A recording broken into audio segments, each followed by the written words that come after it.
The Holy Family is made up of Jesus the Christ, the Blessed Virgin Mary, and Saint Joseph. But the virtues of a Holy Family are found within their actions and their relationship between one another. It is the same relationship that our Lord Jesus Christ has with the Church and with the Supreme Pontiff. So if we are to understand these virtues, then we must look at the relationship between our Lord, his mother, and his foster father, and the relationship that our Lord has with the Church and the Supreme Pontiff. Now, the Holy Family is holy in that it acts in a way that is holy. The virtue by which Saint Joseph is known is the virtue of righteousness and justice. The virtue by which the Blessed Virgin Mary is known is that of humility. And the virtue which defines the Christ child is that of obedience. These are the three virtues that make up a holy family.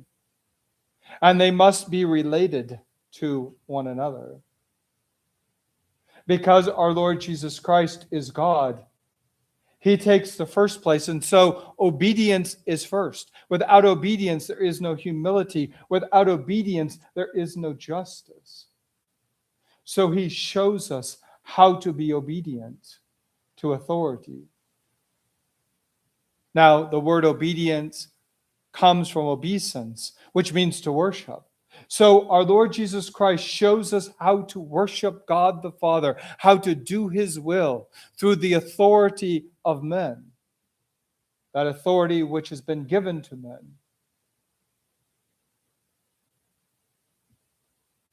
When a man has authority, when he is married, has the authority over his wife and the household, when he has authority over his children as they come, he is like a man who becomes a priest and now has authority.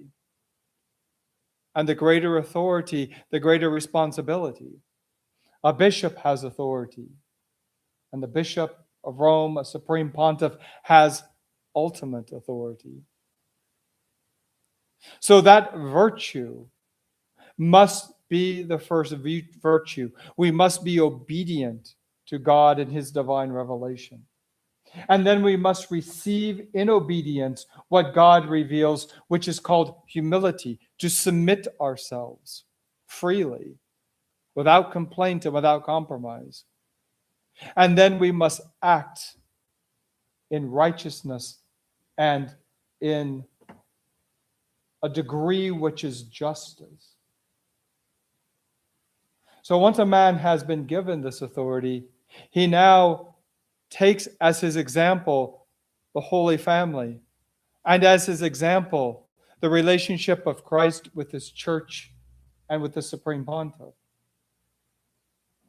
He then acts in justice and in righteousness to do the right thing. He acts in humility. He submits himself. And he acts in obedience. And that is the formula of success.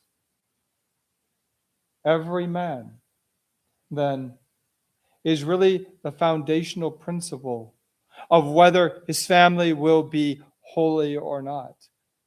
Every priest is the foundational principle of whether his congregation will be holy or not.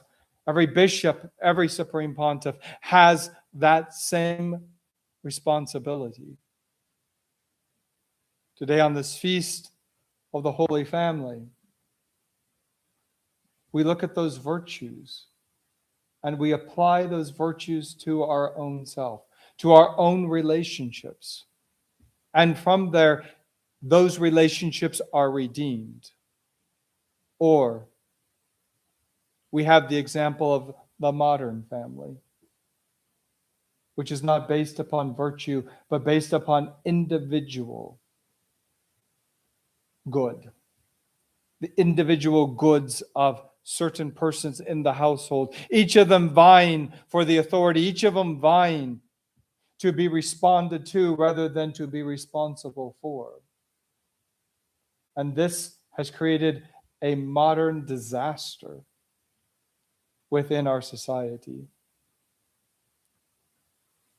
But by imitating the relationships found within the Holy Family, we can restore again within our own families, within our own parishes, that which will bring about the good that God has become man to give to us, the common good of our salvation.